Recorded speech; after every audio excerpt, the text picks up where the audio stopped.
This timeline outlines the strict clinical parameters of acute flaccid paralysis, or AFP.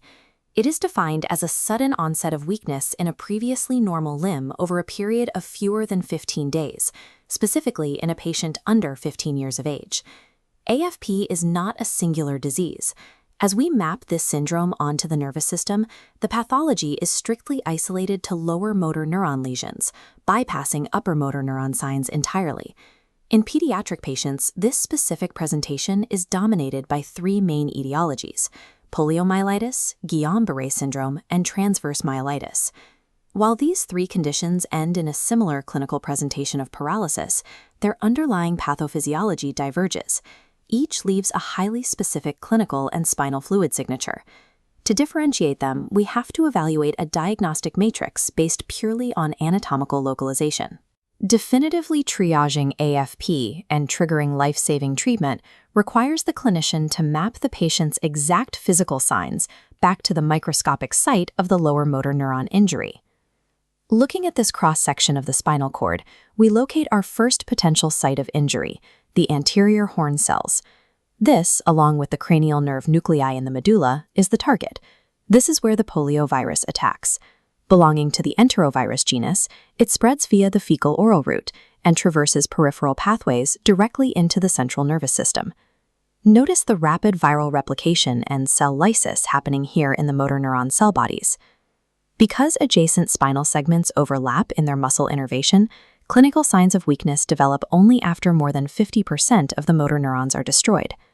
The clinical translation of this specific lesion is highly distinct. Because viral damage is isolated strictly to the motor cells, the patient's sensation remains completely intact.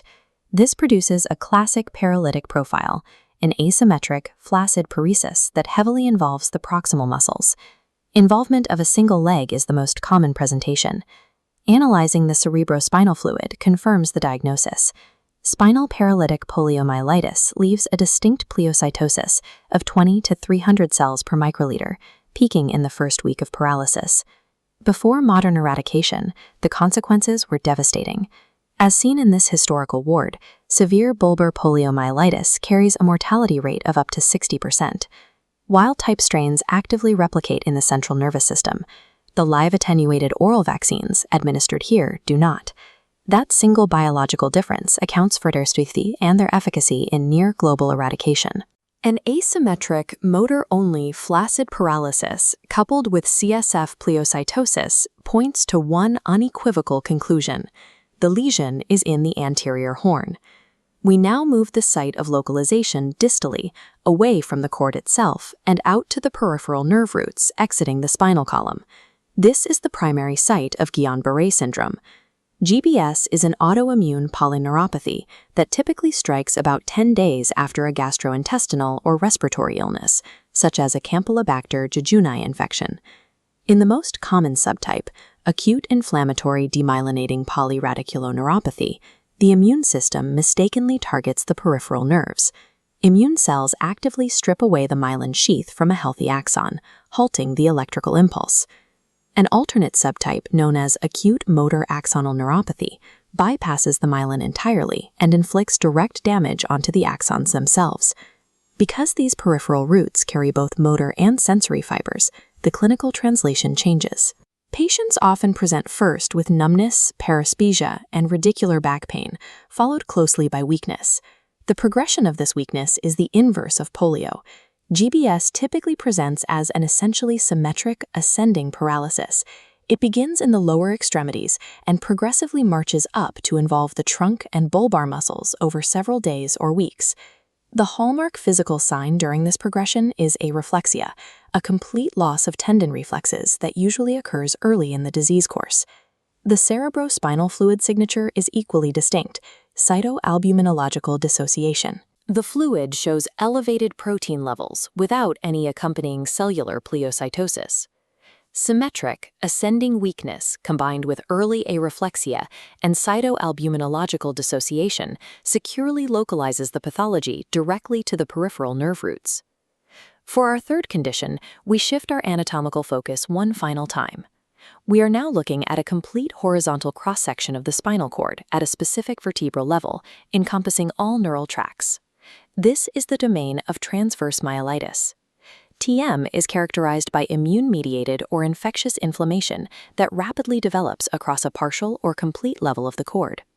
Watch how this severe inflammation cuts horizontally across the segment. Because it transects ascending sensory and descending motor tracts, patients suffer immediate bilateral sensory motor deficits.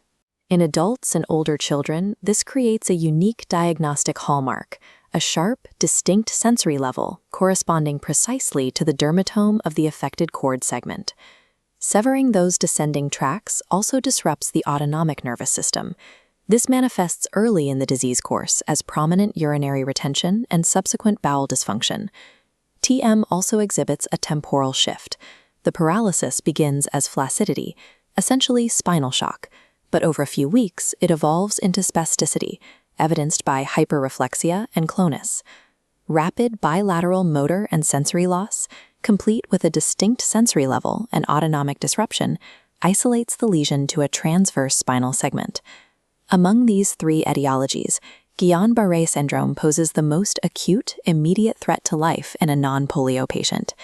The ascending paralysis can rapidly compromise bulbar muscles and trigger respiratory failure, compounded by severe autonomic lability. This clinical algorithm details the exact pathway for a patient presenting with confirmed GBS. The protocol dictates immediate hospital admission for observation and consideration for ICU or high care placement. The critical functional metric determining aggressive treatment is mobility. We evaluate if the patient is unable to walk unaided at less than 2 weeks from the onset of weakness, corresponding to a GBS disability score of 3 or higher.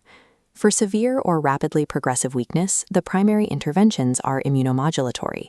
This includes intravenous immunoglobulin dosed at 0.4 grams per kilogram daily for 5 days, or plasma exchange. The protocol strictly monitors for treatment-related fluctuation, or TRF. Any deterioration after initial stabilization requires immediate retreatment with either IVIG or plasma exchange. This sharply contrasts with the initial treatment approach for transverse myelitis, which relies on high-dose steroids, specifically methylprednisolone, before moving to plasma exchange if the patient fails to respond. Correctly identifying the etiology of AFP triggers the specific, life-saving triage pathway required for the patient's survival. This completed diagnostic matrix allows for a direct, side-by-side comparison of all three etiologies based on their clinical signs, fluid analysis, and precise anatomical location. Poliomyelitis presents as an asymmetric, motor-only weakness with intact sensation. It is driven by the destruction of the anterior horn and confirmed by CSF pleocytosis. Guillain-Barré syndrome presents as symmetric, ascending areflexia with severe bulbar risks. It is driven by peripheral nerve demyelination and confirmed by cytoalbuminologic dissociation. Transverse myelitis presents as bilateral deficits with a sharp sensory level and urinary retention.